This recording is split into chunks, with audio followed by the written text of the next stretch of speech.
Sa video to guys, papakita ko sa itong bagong play to earn. So dito naman, 250 pesos o 500 pesos. Goods na. Para paano po kumita dito? Kailangan lang tama yung sagot mo sa quiz and kikita ka na. Ang pangalan po nito is quizdrop.net. So malalaro mo siya sa Polygon. So mura lang yung fees doon guys. Pwede mong bilhin yung token sa Binance tapos isa-swap mo lang sa Polygon.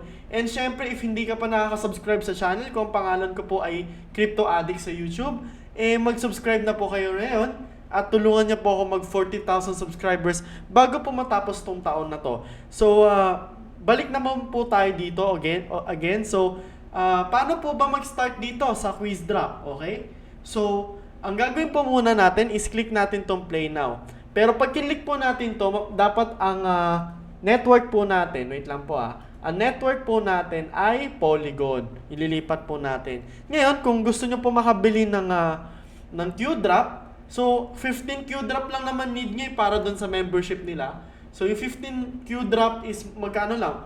$4.3, 200 pesos. Pero kapag kasama yung gas fee, aabutin po ng 250 o 300. Yun yung pinakamababang entry point.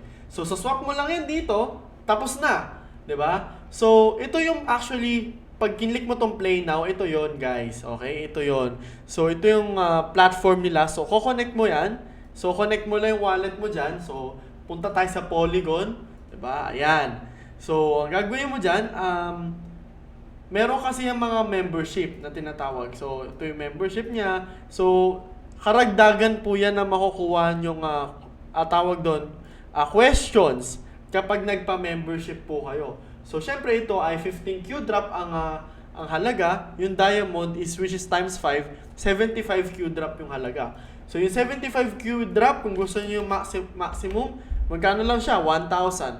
Pwede. So, ngayon, start na tayo guys. So, makikita mo dito, 0.05 reward per correct question. So, play na tayo dito. Kailangan mo nga pala ulit ng 15 Q-Drop. So, magko-convert ho tayo ng 15 Q-Drop. Okay? Saglit lang ho. At ako ay maghahanap ng pera. Alright? So, habang naghihintay po kayo, tawag doon, ito yung features na available sa loob ng tawag doon ng qdrop.net. So, meron silang lock and play. Meron din silang play to earn na tinatawag. Meron din silang sponsored quiz. And meron din silang NFT. So, yung lock and play is syempre, kapag nananalo ka dito, makakuha ka kagad na quiz drop tokens. Since nananalo ka dito per correct question mo, play to earn po ang datingan niya. Okay? So, switch network ko lang saglit ho kasi ako ay mag-withdraw ng aking kaperahan para makapasok tayo dito sa platform na to. Hindi ko alam kung enough na ba yung kinuha ko, pero tingnan ho natin, okay? So 0.02 BNB. So kahit 0.01 lang, try lang muna natin. Swap natin 'yan, okay? Swap natin 'yan sa Q-Drop. So confirm the swap nyo lang po. Tapos meron po, okay, kasi mababa ang slippage. So, punta tayo sa PooCoin para ma-swap natin yan. Click natin to, kopyahin natin to. Okay, ganito pong bumili ng token. Okay? Ang baba lang ng market cap niyan guys, sa totoo lang. Trade natin siya, 0.01. Diba? Tapos, auto slippage. So, auto slippage natin. Ayan. Lalabas ho dapat yan. So, 7% yung slippage po ng ating, tawag doon, ng ating, wait lang, medyo taasan ko lang ng konti guys kasi feeling ko kukulangin ako. So, swap natin 0.013. Okay? So, confirm lang po natin yan. Okay? After nyan, punta ho tayo dito sa bridge tokens. Okay? Sa bridge tokens, siyempre, same amount lang naman ang kailangan mo. So, open natin ho ito. Kopyahin ko lang ito. So, BSC to Polygon ang gagawin natin. So, syempre, ko-connect natin din yan, mga brad. Diba? So, approve lang ho natin to. So, syempre, mababayad po tayo ng gas fee para dito. So, kapag natapos yung approve, pwede na natin siya ilipat sa loob ng quiz drop. Okay? So, saglit lang ho. At gawin natin itong ng madalian para ibig sabihin, hindi na kayo mahirapan na manood kung ano-ano man. Dito, straight to the point na ho tayo. So, tagal lang mag-approve guys. Pero, ayan pending na siya pending na siya. So, wait lang ho natin.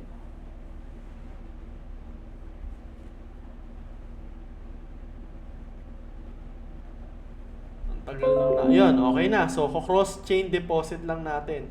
So, Q-drop amount is 21, lagay natin. So, pwede na ho yan. So, lilipat lang naman yan So, confirm natin yan.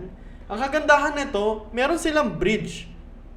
'Di ba? So, ibig sabihin, madali talaga mag-convert from BSC to Polygon. Imagine, kahit ang baba ng market cap nila, magkano lang market cap nila?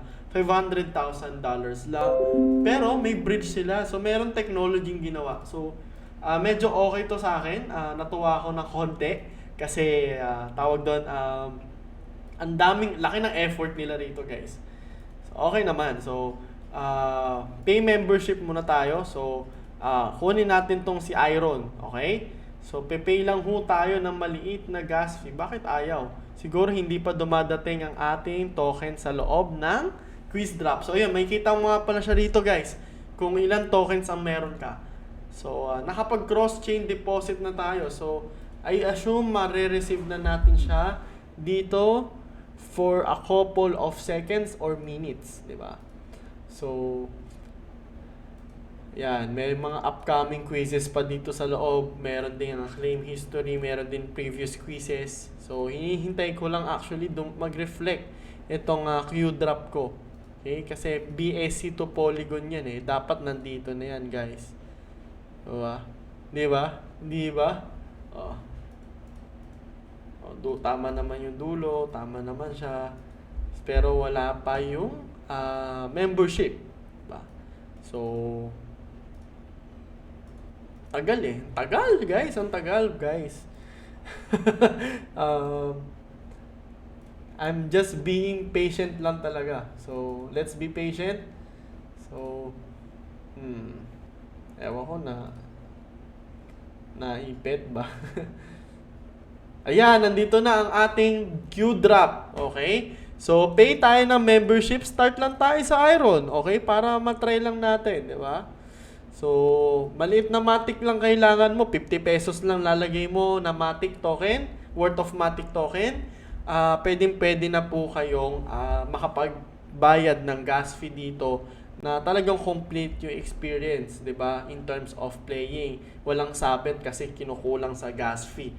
Okay, so paid successfully na tayo. So, ibig sabihin, meron na po tayong membership which is yung Iron. So, pwede na tayo mag-play, okay? So, click natin tong play, right? Ito yung quiz drop, okay? Select the odd word pair from the given alternatives.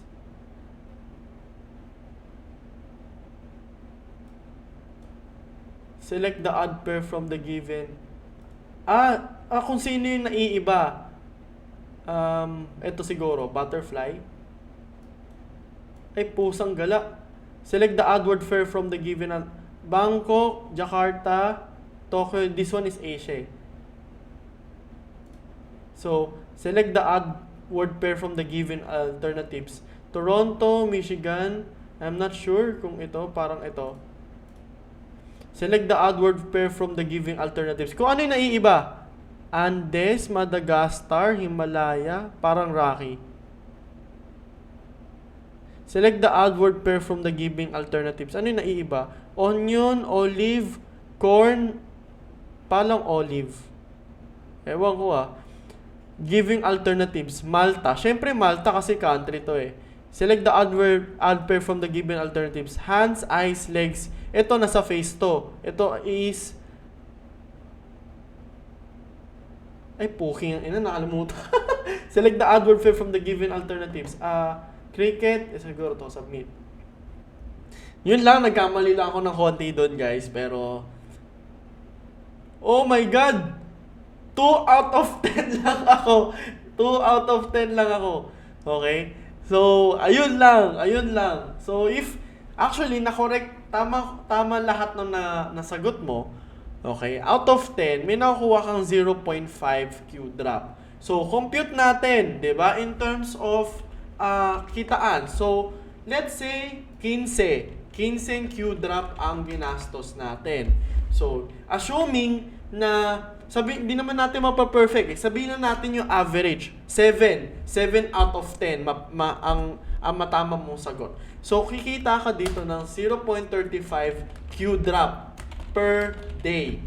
Okay. So, syempre, ayun is kung yung iron, di ba? So, 200 pesos lang na puhunan po ito, ha? So, PHP puhunan. So, kung 0.35 Q drop per day, so sabihin po natin in 10 days, that's more likely 3.5. So, para mabawi mo yung capital mo, kailangan mo ng, tawag doon, 15 divided by 0.35. Kailangan mo ng 42.8 days to get the ROI. Okay. So, if ako, tatanungin mo ako, 200 pesos lang naman ang puhunan, pwede. Diba? Ang problem lang ng konti dyan is, syempre, is kung yung quiz drop, paano kapag bumaba yung presyo? Diba? So, pag bumaba yung presyo, naging 0.14. So, kahit mabawi mo tong sabihin na natin naka 42 days na to, diba?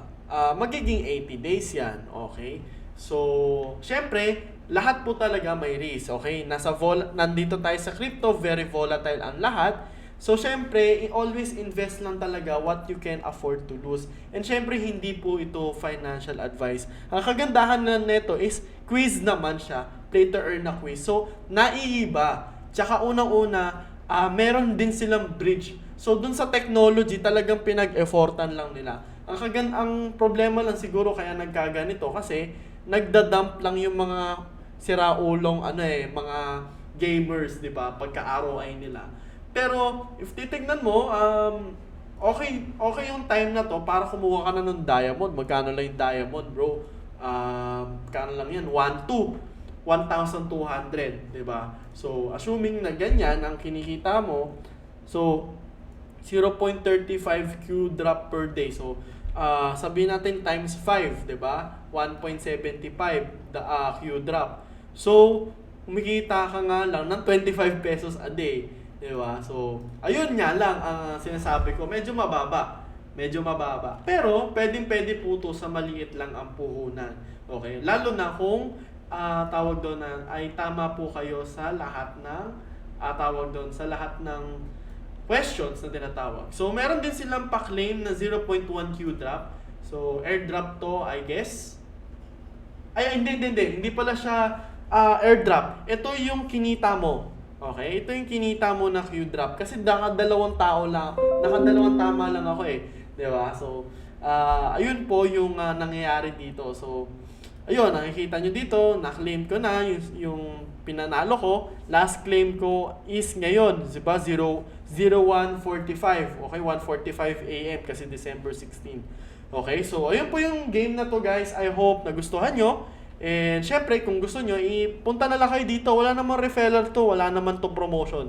'Di ba? Ako, I-explore lang talaga ako ng iba't ibang games na pwede kong laruin kasi nakaka-boring. 'Di ba? So, syempre, huwag nyo kalimutan mag-follow sa aking YouTube channel. Pangalan ko po is Crypto Addict sa YouTube. Tulungan nyo ako mang 40,000 subscribers, guys. And hanggang sa susunod po ulit. And God bless po.